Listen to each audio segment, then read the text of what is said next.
I want to talk to you about fulfilling your dreams and your purpose. What does it look like to have the audacity to pursue the journey of reaching your full potential? Today, I want to help you realize that your dream, no matter how grand or minute that it may be, it's possible if you are willing to put in the work. Now, I heard a saying from one of my most favorite teachers of all time. His name is Dr. Miles Monroe. He said, "The wealthiest place on earth is the cemetery." Because that's where so many people have died with their dreams that have never been fulfilled, inventions that were never invented, cures for diseases that were never discovered. But why is that? Because I believe all humans are born with a purpose. You ever felt that deep harboring desire to pursue your dream, but you stopped yourself because of fear or lack of self-confidence, financial concerns, or even lack of resources? My message today is going to teach you 6 simple steps to help you address these barriers and overcome the obstacles of fear and self-doubt. And I pray that by discovering and pursuing your purpose, this is what's going to give you the clarity and the sense of direction for how you choose to live out your life. Now, these 6 steps that I'm going to teach are going to be taught through a very short story about the life of my mother, because she's the first person who I actually got to witness die empty. My mom, she recently passed on March the 2nd, 2024. She was 68 years young. And I consider her to be more than just my mom. She was actually my true soulmate. Although she's not physically here with me, I thank God that my soul is inspired by all the gems and the life lessons that continue to live through in me. And also I will carry throughout the rest of my life. And when I was younger, she would call me her shadow because we were so close. I just needed to be next to her at all times. And she was a single mom and an entrepreneur. She didn't have to worry about a babysitter, so she would take me and my siblings to work with her. And my mom would always say that one of the privileges of being an entrepreneur is that she got along with the boss just fine. So she did exactly what she wanted when she wanted. And she owned a youth mixed building, which part of it was a commercial building where she turned that into a beauty salon. And the other part was residential, where she rented out to her tenants. So when I became old enough, I got to work with her as her as receptionist, and I also was her leasing consultant. So all my life, I was able to observe and admire her work ethic. I watched her work from sun up to sundown, styling hair, collecting money from her stylist in her salon, as well as from the tenants in her rental properties. And when starting a business as a solopreneur, you wear many hats and you work very long hours, and sometimes she would forget to eat. But my granddaddy, he was a chef, and he would come to the salon and bring her plates of food all the time and saying, "Beverly, now you need to eat now." My mama would be like, "Daddy, I know. I have a few more heads to do, and this contractor, he didn't do his job, and just sit the plate down, Daddy. I'm gonna eat, I promise. Thank you." So yeah, I got to see that her dream of being an entrepreneur was not easy. She was juggling so much, but it was worth the sacrifice because she was operating out of purpose, which was to provide for her 3 children, all because she loved us so dearly. So mentally, you're going to have to prepare yourself the challenges that comes with pursuing your purpose. It will stretch you outside of your comfort zone, but you're going to do this because your purpose is greater than your circumstances. And thankfully, my mom pushed through those hard times because I got to see her witness the fruits of her labor. One of the most monumental moments that I remember about her life that really gave that stamp of approval, like, dang, okay, my mama is really successful, was the day that she had taken me to that piece of land that she purchased, and I watched her build her dream home from the ground up. Now, eventually, we moved out of the hood and into a new and better school district. And one day, I invited a friend over, and he said, "Wow, can you show me around? Because I ain't never been in no mansion before." And I said, "This is not a mansion. This is a regular house." Now, the reason why I thought it was a regular house was because before my mom built her dream home, she would take me and my siblings with her to even bigger and more beautiful homes. And she would bring with her this disposable camera and just take pictures of all the rooms that she wanted, just so she could show the builder what room she wanted replicated in her dream home.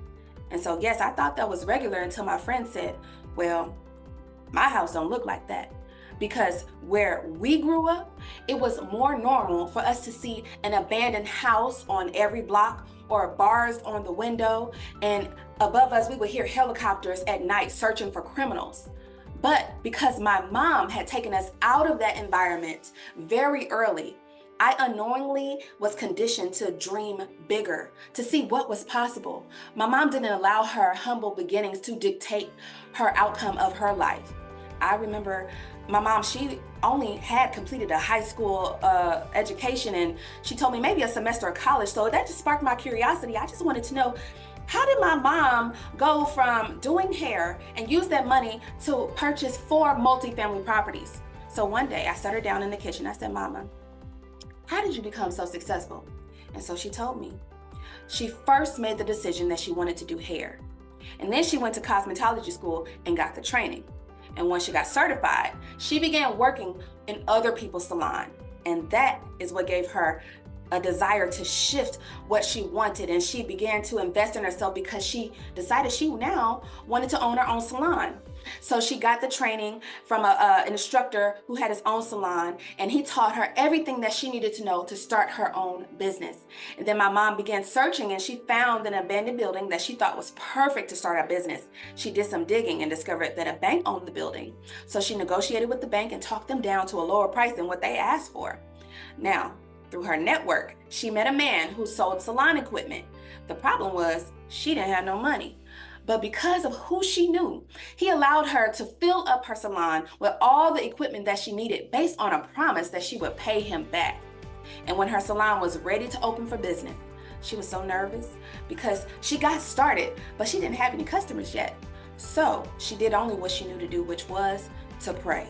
She asked God for guidance, and she said because of her relationship with God, she heard a still voice that said, "Open the blinds."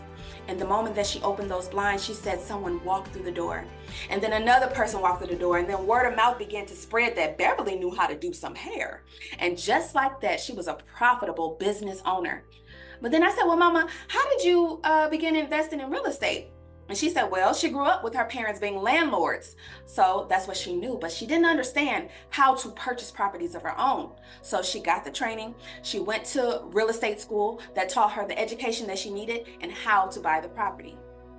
So if you haven't been paying attention, here are the 6 steps that anybody can replicate. So write this down. Number 1, you have to make up your mind. Decide what is it that you want to do. And it's okay if you don't know how to achieve it at this moment, because step 2 is to get the education. Find the mentor who has the knowledge. Even if you have to pay them, they'll have the experience to teach you what you need to know. And number 3 is do the work. Get started even if you're scared, because you're going to learn about your strengths and your weaknesses, and that feeling of being uncomfortable is necessary to develop the character that you need to become successful. And number 4, be willing to pivot. Allow yourself to make those mistakes. You're never going to lose. You will always have a lesson that is to learn. And then my mom, she knew she wanted to do hair, but she decided to take action instead of being paralyzed by fear. And that expanded her horizons, allowing her to dream bigger. Being able to pivot allowed her to become a salon owner and eventually a real estate investor. Number 5, expand your community. There's a saying, you are who your network is. So when you start living out your purpose, it's only natural that you're going to run into people with the resources that you need to achieve your purpose. So you can't do this alone. My mom, when she began pursuing her purpose, she ran into people who shared opportunities, provided the support, held her accountable to her dreams. And number 6, which is the most important, you have to have faith. My favorite book says all things are possible to him who believes. Your faith is what's going to shape your values, your hopes, and your dreams. And my mom, she had a whole lot of faith. Thankfully, I applied this blueprint to my life that my mom had taught me, and she inspired me to be the first in my family to graduate college with honors. I was able to fly an airplane before I even knew how to drive. I got accolades for working in media such as Tyler Perry Studios, Amazon Studios, NBC and ABC Universal, and so many more. And now I am a real estate investor myself. And can you believe it? I'm also shifting right now. I'm stepping into this new arena of public speaking. I'm learning from teachers to teach me how to speak this message that I have of personal development and living out your purpose. Because what does it profit me to have all this knowledge bottled up? I believe you need to operate in your purpose, and that's where your blessings begin to flow, and you'll have an overflowing of blessings that will continue to make a difference in this world. And the reason why I'm able to speak so much life, even after experiencing the death of my mother, which was so recent, is because God is still maturing me. Seeing my mom accomplish all these things before the age of 68 with only a high school education has inspired me to keep on living, to pursue my purpose purpose and reach my full potential, because I want to die empty too.